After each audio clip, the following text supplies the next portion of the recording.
So he has been an amazing mentor, a brilliant theater mind. Not many people go to someone younger than themselves to be a mentor, and that's what he is. He's a dozen years younger than I am, but he's been there in many, many ways for me, more than I can count, encouraging me when I really didn't have the confidence that I thought was necessary to go ahead. The Theatre Curation Project was born in the spirit of stewardship over the art, craft, and history of the theatre. Its purpose is to curate these stories of our mentors and what they passed on to us to be a resource for future generations. Its goal is to preserve these stories and the lessons within them from being lost forever.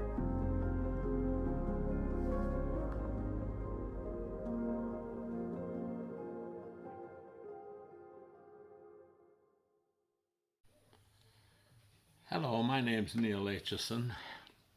My credentials for theatre are limited. I've been performing for a number of years with Drayton Entertainment, and never as a male romantic lead, but more as a comedy character part. And I've been introduced to theatre many years ago through my good friend Alex Mustakas, who I've known now for over 40 years.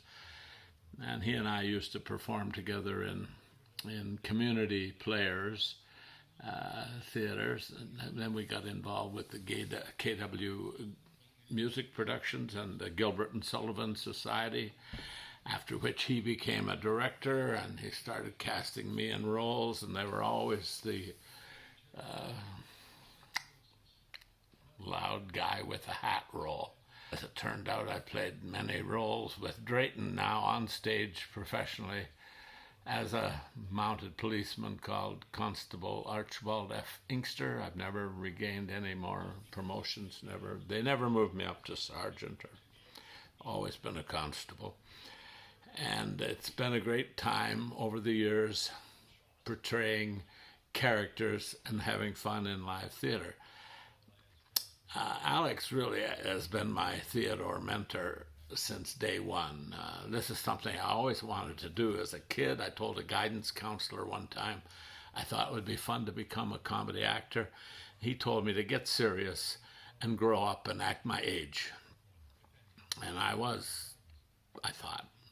And back then, Red Skelton was one of my heroes on TV, and my hair was the right color and the same color. And I thought, well, why not? Let's try that. But I was discouraged from that. Later on, many years later, I had a principal who encouraged me to enroll in a radio and TV arts program in a brand new college that was opening up in Kitchener. And due to my miserable high school marks, I would never make university anyway, so I entered as a probationary, what did they call me? A mature student. That meant I was old and I didn't have a lot of credentials. So I got in on probation, studying radio and television arts, and surprise, surprise, I did well. I did 3 years of honor studies, and I became student president, and I had a lot of fun. I really expected my education to be a fun thing, and it was much more fun than I expected. Here I was performing and doing things that I always thought would be fun to do. Later on, it wasn't long after that, I met Alex and started doing things in theater with him. On the performing side, I would say my mentors are many. My father, who emceed and sang and spoke at everybody's wedding, funeral, and community function in our small town of Harriston, Ontario. And when I went to college, I had a great teacher called Gary Parkhill who encouraged me. He'd see me making people laugh during class, and he encouraged me to get into that side of life. As it turned out, I got into sales because basic greed led me to earn a better living and raise a family and buy a house and so on. So theater and performing and emceeing and speaking were my sidelines. But I had a lot of people who I studied and who I really respected. And the more shows I did in an MC capacity or as a host, I kept learning and watching the incredible, talented people that I happened to have been exposed to. I remember Oscar Peterson one night. We did a fundraiser in Kitchener, and I was asked to be the host. It was a concert, a salute to Gordy Tapp. And in that show, there was everybody from Gord Lightfoot to Don Heron to, a number of people who performed with Gordy Tapp over the years. But Oscar Peterson was really something in that he was the most impressive Canadian pianist known. And he was a global talent. And also on that show was Foster Brooks, who encouraged me to do a comedy sketch with him. And I was the straight man for Foster Brooks, who started from a seat in the audience to working him up on stage with a 15-minute bit.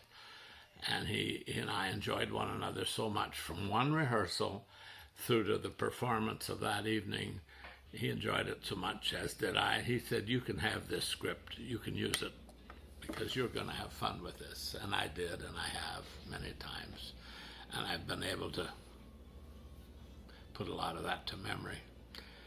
Dave Broadfoot was another amazing character who I watched many, many times, and who helped me and Alex with one of our shows recently, our most recent Canadian production that we did as the Mounted Policeman. And Dave Broadfoot joined us, and he sent me notes every once in a while, and I said, he'd phone me and tell me a story or a bit. And I'd say, "Oh boy, that's great, Dave, can you fax that to me?" "No, I don't have fax." I'd have to go down to the dry cleaner at the corner if I wanted to fax it. He said, "What's wrong with an old-fashioned handwritten letter?" And I said, "Nothing."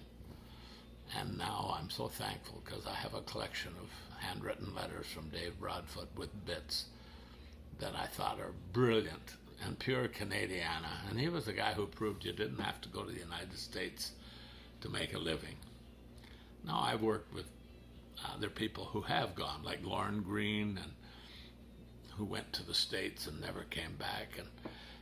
But all of these people, these names that I'm dropping are not for that purpose, but they are to remind you that each one of those people I found to be very humble, self-deprecating, and really excellent listeners. And that's what I tried to become as a performer, a listener, so that I could engage with an audience. I don't know the Bill Hutts and the amazing people that Jacob James talks about from Stratford and the Sirius Theatre, but I have had a wonderful time, and all the performers that I've worked with, I find I really, really like them. And we all had something in common. When we walked out and that curtain opened, we connected to an audience. And that's something that I still get such a kick out of, just being able to walk out on stage and feel the warmth of an audience. And they have been an inspiration for years, just people being an audience. Now, I had a friend who worked for Disney World in Florida. His name was Bub Thomas, and he was a performer with the Dapper Dans of Disney World. And before that, he was in vaudeville and a barbershop singer and a character, a dancer and a musician and a sketch artist. And he always told me that there are no such things as bad audiences. People don't buy a ticket to come to the theater and say, "We're going to be a lousy audience tonight, pass it on." They don't do that. They come, they buy a ticket, and they expect an evening that they can enjoy. And that's the attitude that I remember and expect to find when I go out and talk to an audience. And often I'm the first guy to go out and break the ice, or to warm them up, or to engage, if you will, on behalf of the rest of the players backstage. And I really find it an amazing thing when the laughter comes across the footlights into my ears and into my eyes. how rewarding it is. And it's been theater people who have been the most special in my life. I have spent many, many years working in broadcasting and community things, but theater has been spectacularly engaging and connecting. And other people who have directed me and whose I've watched direct, Marty Meriden, Michael Lichtefeld, Alan Lund, and David Rogers. And these people are all gentle, genuine, nice people, as Alex Mustakas is. And we started out with a little place called Drayton Entertainment in a crossroads village where you smelt manure on a regular basis. There was one restaurant in the town, one stoplight. Not the town, it was a village. And Drayton, 31 years later, is no longer just a community in southwestern Ontario, but Drayton is a brand. And Alex Mustakas is one of the most clever people I've ever worked with in theater, bar none. He got his degree in business from Wilfrid Laurier before he went studying in England to get his master's in theater arts and theater management and administration.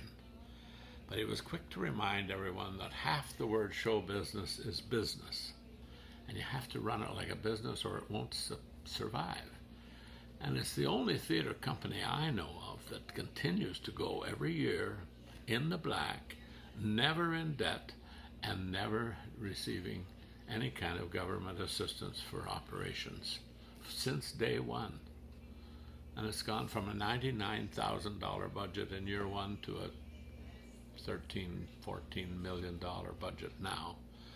And we will come back after COVID, and I will love to be a part of it still as a board member and as an opening night host, or maybe even get on stage again, maybe as a grizzled old curmudgeon who can still have a chance at making people laugh. But all those people I've named were gentle, lovely, listening people. And I want to tell you what a treat it's been to have known them and to meet more as I go along. And the young actors that I see coming along are also mentors to me, because I never had a ton of confidence starting out in this world, due perhaps to that guidance counselor. But over the years, it's people like Alex and Alan Lund and Dave Broadfoot and so on who have encouraged me to go up there and give it a go. So this is neat. It'll be fun to see what kind of reaction Jacob gets with his efforts on these neat appearances by people to preserve perhaps some of the techniques that we all like to learn from. So thank you for listening. My name's Neil Aitchison, and you can connect with me and see if I made any sense at all. Thanks. Bye-bye.